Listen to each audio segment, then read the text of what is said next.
sente assim, pressionado com alguma questão, alguma luta, alguma dificuldade que surge no meio da trajetória e parece que a gente está pressionado. A gente fica até perplexo com tudo isso. E atravessar um momento de luto, por exemplo, deixa a gente perplexo, deixa a gente aborrecido, triste.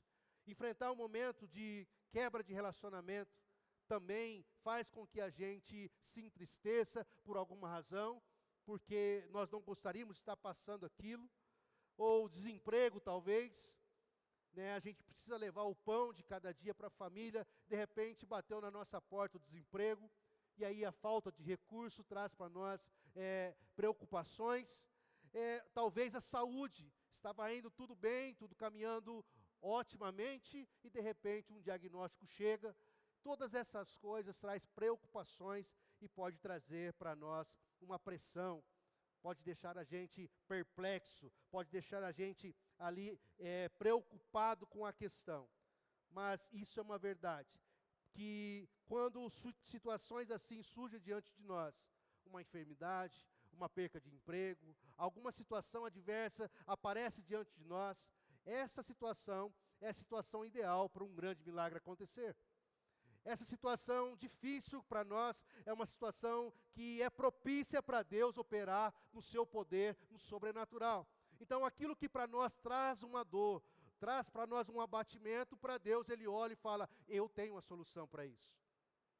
Eu tenho como resolver essa sua questão, abrindo porta onde não tem porta, trazendo à existência o que não existe, para abençoar você, meu filho. O Senhor tem como fazer com que a gente, desse momento, que parece até que é um espetáculo, há momentos que as dificuldades são tão grandes e parece que as pessoas olham para nós e nós estamos sendo como um espetáculo. Parece que as pessoas olham e falam, está vendo como essa pessoa está? E talvez alguém possa até perguntar, aonde está o seu Deus? Por que você está passando por isso? Aonde que Deus está que não te viu, que permitiu você chegar a esse ponto? E eu quero lembrar com você a história de José.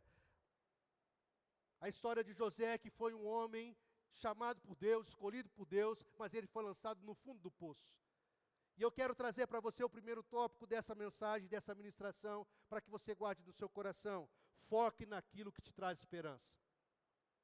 Foque naquilo que te traz esperança e não nas adversidades, dos problemas da vida.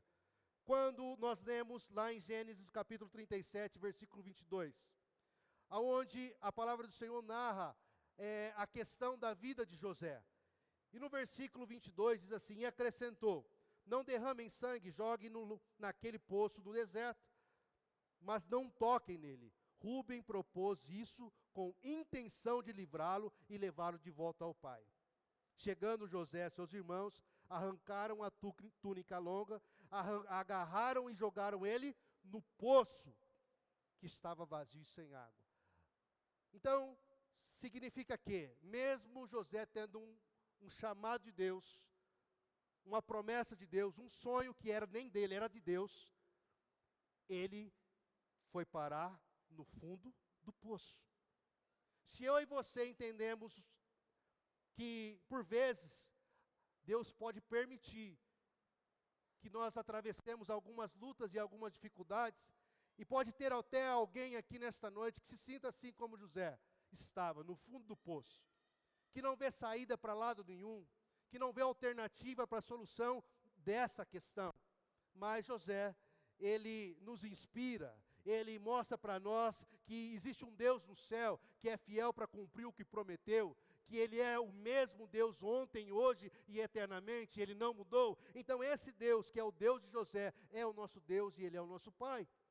Logo, nós temos a possibilidade de encontrar em Deus favor, como José encontrou. Passado essa situação na vida de José, lançaram ele foi para preso, 37, 28. E quando os mercadores de Midian se aproximaram, seus irmãos tiraram José do poço e o venderam por 20 peças de prata aos ismaelitas, que o levaram para o Egito. Ele sai do fundo do poço e é vendido como escravo. Ele é retirado daquela situação difícil e ele é levado para outra situação difícil. E eu costumo dizer uma coisa, irmãos, Quando o problema chega, um dá a mão para o outro, assim, ó. E eles vai cercando a gente. Não sei se você já vivenciou isso. Se você não vivenciou, deixa eu te falar. Se você estiver no planeta Terra, infelizmente, nós não gostaríamos que seja assim, mas pode acontecer. E o probleminha vai dando uma mão para o outro e vai cercando. A pessoa está aqui e o problema vai cercando ela. Só que existe escape em Deus. Por quê? Nós aprendemos que nós olhando para o Senhor, nosso coração se enche de esperança. E agora presta atenção, qual que é a prisão que você precisa sair hoje? Qual que é o deserto que você precisa sair hoje? Qual que é o favor de Deus que você precisa para a sua casa, para a sua família, para o seu negócio, na sua profissão? Qual que é o favor de Deus que você está buscando? Lamentações capítulo 3, versos 21 diz assim: traga à sua memória tudo aquilo que te dá esperança. O que José tinha que podia dar a ele esperança, irmãos? Um sonho que Deus deu para ele. Isso trazia esperança ao coração dele. Então todas as vezes que ele enfrentava uma adversidade, uma dificuldade, um problema surgia diante dele, que parecia que era o fim dele, o que ele fazia? Trazia ao coração dele aquilo que dava a esperança a ele, que era um sonho que Deus tinha dado para ele. Era um sonho que Deus tinha colocado no seu coração. E por este sonho, ele começou a passar por processos de dificuldade na sua vida. E um outro ponto, irmãos, importante para nós, como cristãos que somos, sabendo o Deus poderoso que temos, é que nós podemos ver Jesus em meio ao caos. O pau pode estar quebrando, irmão. Jesus está com você. Você lembra que eu falei de amigo festa? Amigo festa, irmão, é quando está tudo bem. Quando tem um churrasco, a Coca-Cola gelada, a picanha ali, ó, coisa linda, né, irmão? Costelinha derretendo, coisa linda. Esses amigos, é muito fácil de arrumar amigos assim. Mas em um momento de adversidade, no meio do caos, eu falo porque eu vivi isso. Eu trabalhei em São Paulo na Polícia Militar durante 8 anos. Envolvi numa ocorrência lá, alguns anos atrás, e tomei 9 tiros. O meu parceiro que estava do meu lado veio a óbito. E quando eu saí daquela situação, sabe o que aconteceu? Os meus amigos fizeram assim, ó, esparramaram. A minha vida virou de ponta cabeça, de perna para o ar. Eu não sabia o que estava acontecendo. Eu não entendia nada. Eu não sabia o porquê que aquilo estava acontecendo. E eu perguntava a Deus, por que comigo? Sendo que eu sou cristão, sendo que eu conheço outras pessoas que não agem de acordo com a sua palavra. Por que o Senhor permitiu isso comigo? E eu me lembrei, o Espírito Santo me fez lembrar, que um dia, quando eu morava lá em São Paulo, eu morava na Zona Leste, perto do Shopping Abricanduva, não sei se alguém conhece. E ali tinha várias igrejas pequenas no bairro. E todas as igrejas que eu ia, as pessoas olhavam para mim e falavam, Deus quer te usar? E eu falava, eu não tenho condições. E eu não dá. Aí eu ia a outra igreja, Deus quer te usar. Na quinta pessoa que falou isso para mim, eu fiz uma oração. Falei, Senhor, se é verdade o que essas pessoas estão falando, eu quero ter uma experiência com o Senhor sobrenatural. Eu quero ter uma história para contar minha. Eu não quero contar a história de ninguém. O Senhor me deu uma história. E Ele me deu, irmão. A hora que eu estava sendo baleado, a hora que eu estava sendo jogado na lona, a hora que parecia que era meu fim, a hora que colocaram a arma na minha boca e falaram, esse já era. O Senhor falou, calma um pouquinho. Lembra das minhas promessas? Lembra que eu falei que ia te usar? Lembra que eu falei? Aí aquilo foi enchendo o nosso coração. E o tempo foi passando, a gente foi se reestruturando fisicamente, psicologicamente, financeiramente, nós perdemos tudo. O salário da Polícia Militar já não é grande coisa. Mas o meu salário foi para menos 70%, recebia 30% de salário, dívidas começaram a chegar, eu parecia um astro, as pessoas chegavam na porta da minha casa e aplaudiam, paga eu. Vergonha, humilhação. E aquilo me dava revolta, porque não era uma situação que eu tinha causado. Era uma situação em decorrência de um trabalho. E aquilo me dava angústia no coração. E eu confesso a vocês um pecado. Tinha muita vontade de matar aquelas pessoas. Mas muita, não era pouca. Pedi para que o Senhor limpasse o meu coração, para que eu não trocasse aqui a palavra do Evangelho, a Bíblia Sagrada, por um sangue na minha mão. E o Senhor teve misericórdia de mim. O Senhor colocou no meu coração a possibilidade de perdoar. Agora eu te falo uma coisa, nós como cristãos temos que aprender a perdoar. Perdoar o imperdoável. Porque o que fizeram comigo era imperdoável. E às vezes nós temos que perdoar o imperdoável para a gente poder seguir em frente. Seguir para o propósito que o Senhor tem para nós. Porque se nós queremos nos vingar, imagine se José quisesse se vingar dos seus irmãos. Imagine se José colocasse ira em seu coração, alimentasse isso, como que ia ser? A história seria outra. O final da história não seria o mesmo. Por quê? Porque eles tiveram que colocar ele numa situação e ele teve que agir com graça e amor. E é assim que Deus faz com a gente. Deus permite situações chegarem até nós e nos ensina que nós devemos sempre agir em amor. Devemos sempre agir em misericórdia, estendendo a possibilidade, a mão e ajudando as pessoas, porque o Senhor assim espera esse tipo de comportamento nosso. E quando nós conseguimos ver Jesus no meio do caos, olha só o que acontece, irmão. Marcos, Evangelho de Marcos, do capítulo 4, versículo 38. Jesus estava na popa, dormindo com a cabeça sobre o travesseiro. Os discípulos acordaram e clamaram: Mestre, não te importa que morramos? Ele se levantou, repreendeu o vento e disse ao mar: Aquieta-se, acalma. O vento se aquietou e fez completa bonança. Jesus está no barco, no meio do caos que os discípulos estavam vivendo, Jesus estava lá. No meio do caos que eu e você enfrentamos, Jesus também está lá. Quando eu estava lá em São Paulo, sendo ali alvo de uma situação para exterminarem a minha vida, Jesus estava lá. E eu sempre digo isso para a minha família. E eu tenho muito claro no meu coração que Jesus é o primeiro na minha vida e sempre será acima de todas as coisas. Sabe por quê, irmãos? Porque no dia que eu estava caído, baleado, não estava minha esposa lá não. Não estava meu melhor amigo, não estava minhas filhas, não estava o meu pastor, não estava nenhum conhecido meu, mas Jesus, o meu Senhor e Salvador, Ele estava lá. Então, no momento de adversidade, no momento de dificuldade, quando José estava no poço, ele não estava sozinho. Você não está sozinho. Veja Jesus em meio ao caos. Veja Jesus em meio à dificuldade, à luta que você enfrenta. Olhe sempre que você não está sozinho. Não deixe seu coração ser enganado por Satanás, pensando que Deus te abandonou, que Ele não se importa com você. Isso é uma mentira de Satanás.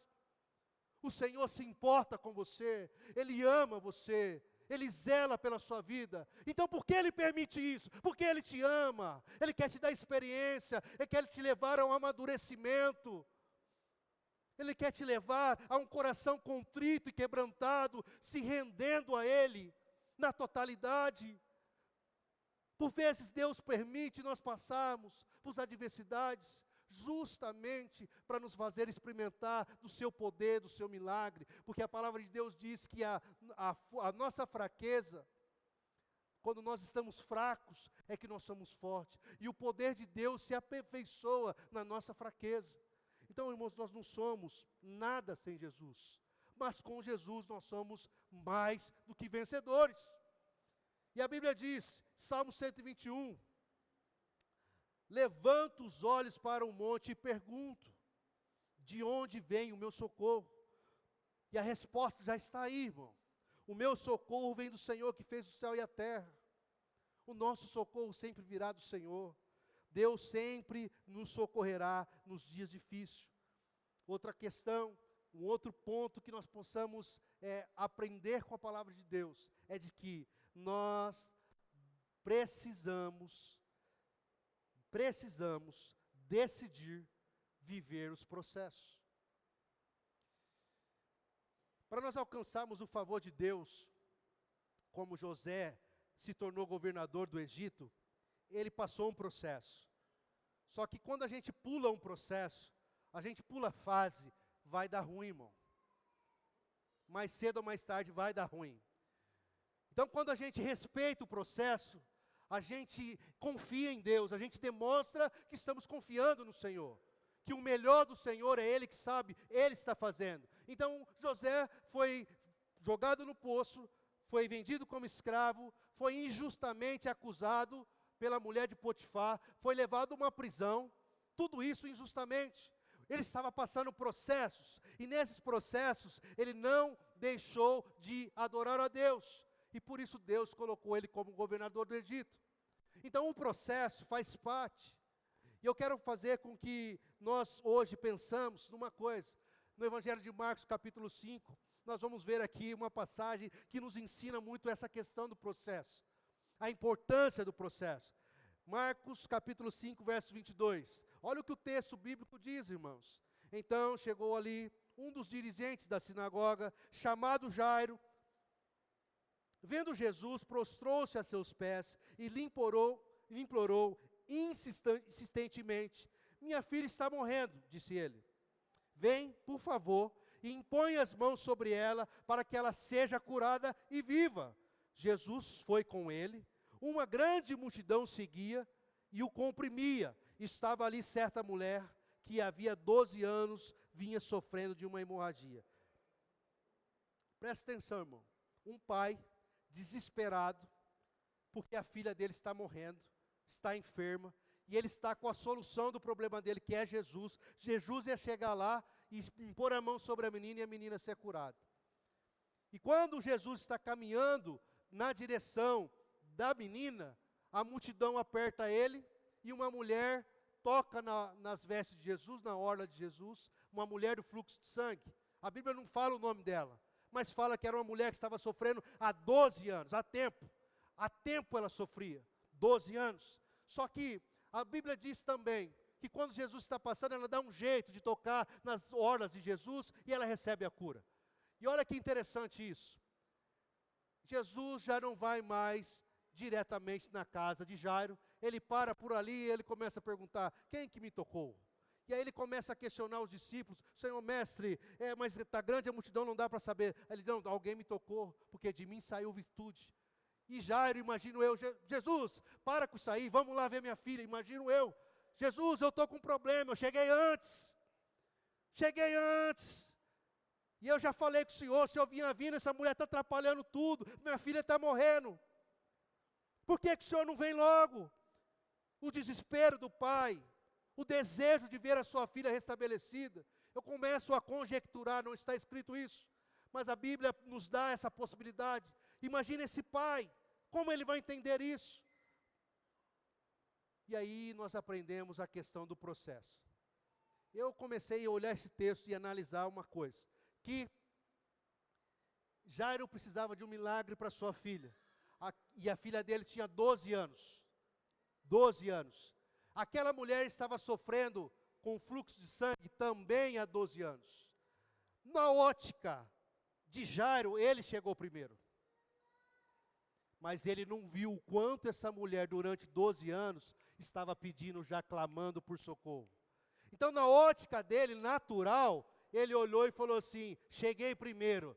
Mas na ótica de Jesus, que está além do tempo, ele falou: não, eu já conheço o coração dessa aí. E não é de hoje. E aí, ele teve que esperar para ver a sua filha sendo curada. Ele teve que esperar um processo acontecer para que ele pudesse ver a sua filha curada. Então, o que ele podia fazer? Clamar a Jesus. E ele fez. Ele recebeu o favor de Jesus, mas ele teve que esperar o tempo certo. Na nossa vida também é assim, queridos. Jesus tem favor para nós, mas nós temos que esperar o tempo certo.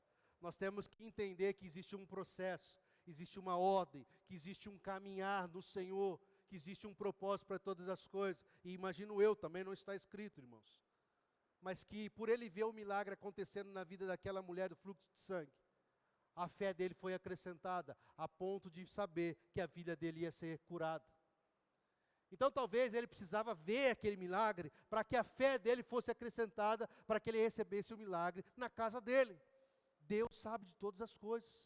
O Senhor sonda os nossos corações, Ele sabe o que precisamos. E se nós confiamos no Senhor, nós temos que entender que Ele está nesse processo. E nós temos que entender o que diz lá em Salmos 37. Entrega o teu caminho ao Senhor, confia nele e Ele tudo fará. E no 37:7 diz: descanse no Senhor e aguarde, porque Ele por ele com paciência. No Evangelho de Marcos, capítulo 41, vai dizer como que se fechou essa história. Tomou-o pela mão e lhe disse, Talita cumi, que significa menina, eu lhe ordeno, levanta-te. Imediatamente a menina, que tinha 12 anos de idade, se levantou e começou a andar, e isso os deixou atônitos, perplexos, porque eles viram ali o favor de Deus. Há situações que nos deixam perplexos. Quarto ponto é que nós devemos deixar ser movido pelo céu e não pela nossa necessidade. Quando nós somos conduzidos pelo tempo do céu, por tudo que está na ordem do Senhor, e não olhamos diretamente para a nossa necessidade, a gente vai ter a possibilidade de experimentar o favor de Deus. Então, seja movido pelo céu e não pela sua necessidade, ou pela nossa necessidade. Mateus capítulo 4, versículo 3 diz assim, o tentador se aproximou-se dele e disse, se você é o Filho de Deus, mande que essas pedras se transformem em pães. E Jesus respondeu, está escrito, nem só de pão viverá o homem, mas de toda a palavra que procede da boca de Deus. Com toda certeza, irmãos, na hora que Satanás fez essa proposta para Jesus, que Jesus está no deserto, Jesus estava fragilizado, sem comer, estava com fome, e ele faz uma proposta para Jesus. Só que Jesus não aceita essa proposta. E a mesma coisa acontece conosco. Todo filho de Deus é tentado. Jesus foi tentado, eu serei tentado, todos nós seremos tentados a abrir mão daquilo que Deus tem para nós. Mas nós observamos aqui que Jesus se posicionou como um filho de Deus, confiando na palavra do Senhor.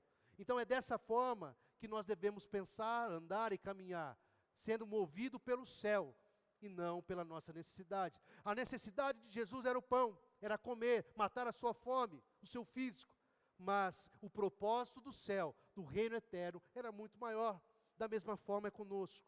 Nós devemos entender e trazer para a nossa vida, para a nossa casa, para a nossa família, esse entendimento, que mais vale e mais importante é nós sermos conduzidos por Deus, pelo Espírito Santo do Senhor, do que pelas nossas próprias necessidades. José tinha muitas necessidades, mas ele se deixou ser conduzido pela vontade de Deus. E o resultado disso, na vida dele, foi honra, foi reconhecimento como governador, porque ele teve a paciência, ele teve a fé para esperar todo esse processo acontecer e o Senhor glorificar o seu nome. Então, irmãos, nós podemos abrir o nosso coração e saber que problemas surgem diante de nós. E eu quero compartilhar aqui um comentário de Matthew Henry, o que ele diz a respeito desse texto, de 2 Coríntios 4. Ele diz que nossos problemas não devem nos desanimar ou diminuir a nossa fé. Em troca, nós devemos entender que há um propósito no sofrimento. Os problemas e as limitações humanas têm vários benefícios.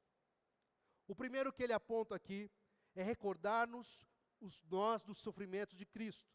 Nos leva a pensar que Cristo também sofreu por nós. O ponto 2 que ele traz é, afasta de nós o orgulho. Porque quando nós estamos enfrentando alguma adversidade, algum desafio, nós precisamos reconhecer que nós não damos conta, que nós precisamos de ajuda. E esses dias eu estava conversando com um irmão, e ele estava desempregado, e ele compartilhando comigo a situação dele, eu falei, você já pediu ajuda para quem? Ele falou, não, só estou falando contigo agora. Eu falei assim, então você precisa falar com mais pessoas.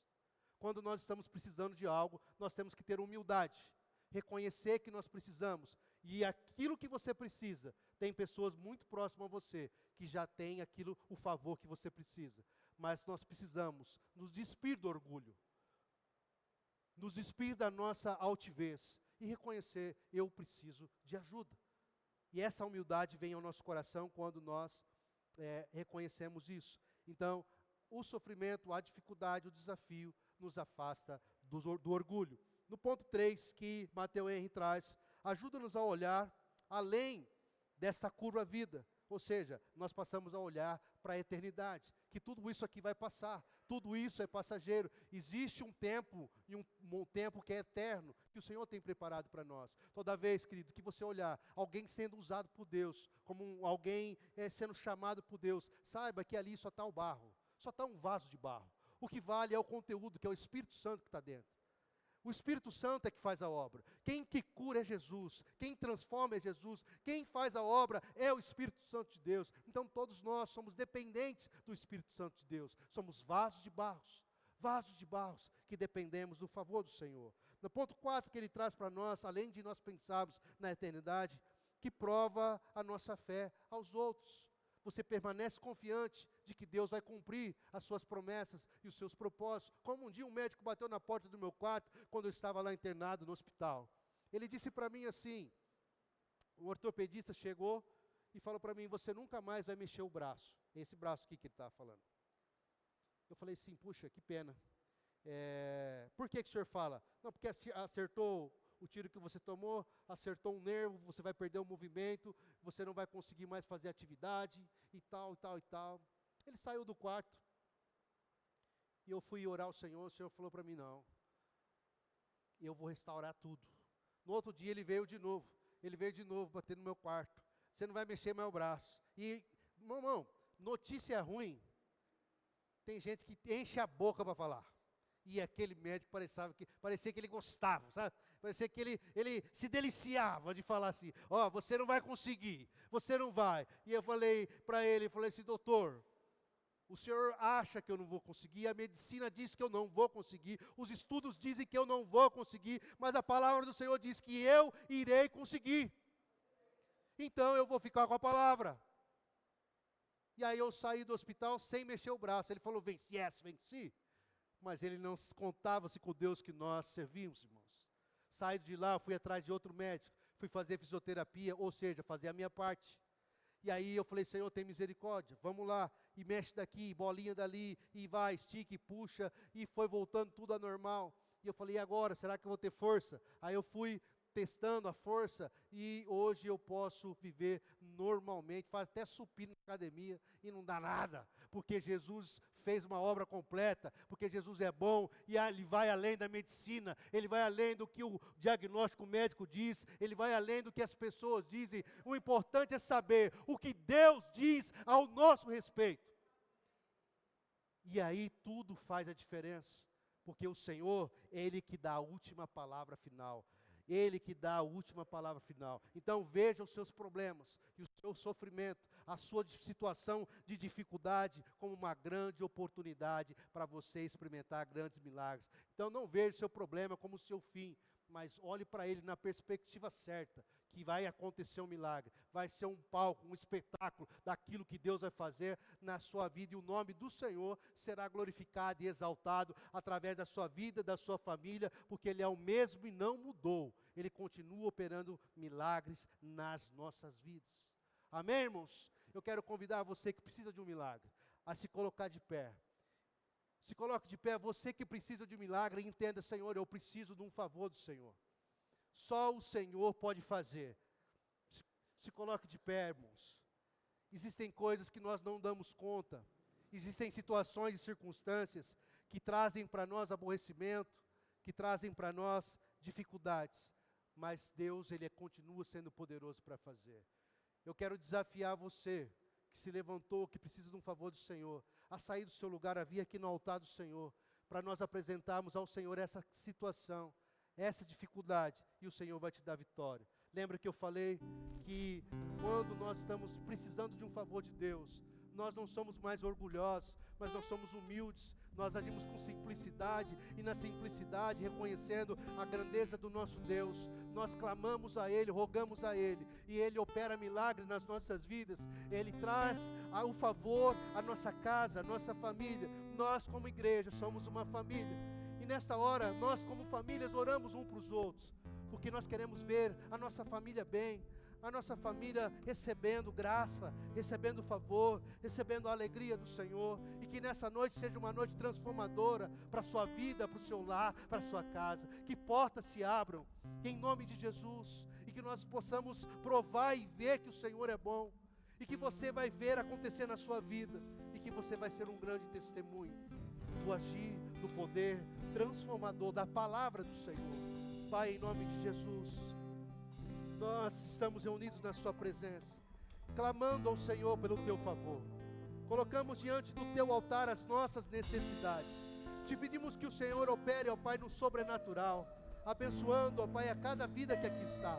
Cada vida que confessa, deslocou do seu lugar, chegou aqui à frente para buscar o milagre, para receber do Senhor um favor. Deus de milagres, Deus de maravilha, venha tocar nessa vida, venha tocar, ó Pai, nessa família, nessa casa. Tu és um Deus que restaura, que restitui, que abençoa. Tu és um Deus que abre portas. Tu és um Deus que cura o incurável. Tu és o Deus, ó Pai, que faz o impossível acontecer. Por isso te pedimos, ó Pai, abençoa essa família, abençoa esse lar, abençoa, ó Pai, em nome de Jesus, este homem. Venha abrir portas, ó Pai, venha derramar da sua graça, venha em nome de Jesus trazer, ó Pai, o favor que eles precisam. Tu és o Deus de milagre, por isso nós clamamos, porque a tua palavra diz: pedi e dá-se-vos-á. Aquele que pede recebe, 1000 cairão ao teu lado, 10.000 à tua direita, e você não será atingido. A tua palavra diz que nós devemos clamar ao Senhor, que o Senhor ia nos responder. Nós clamamos a Ti nessa noite, ó Pai, e te pedimos: responda-nos com Teu favor, responda-nos com Sua graça. Pai, em nome de Jesus, que os céus se abram neste lugar, e que o Teu favor nos alcance nessa noite. Que testemunhos, ó Pai, venham acontecer através de cada família aqui representada. Tu és o Deus de milagres, o Deus de maravilhas. Nós te pedimos a Sua bênção. Nós reconhecemos a Sua grandeza, reconhecemos que dependemos do Senhor. No nome de Jesus, toca na saúde, toca na vida financeira, toca na vida conjugal, na vida familiar. Toca, ó Pai, visita este filho, visita, ó Pai, este pai, em nome de Jesus. Venha abençoando, venha restaurando, derramando da Sua graça, do Seu poder sobre a Tua igreja, hoje e sempre, no nome de Jesus. Seja exaltado, amém e amém. Aplauda o Senhor Jesus, engrandeça o Senhor Jesus, volte para o seu lugar com o seu milagre.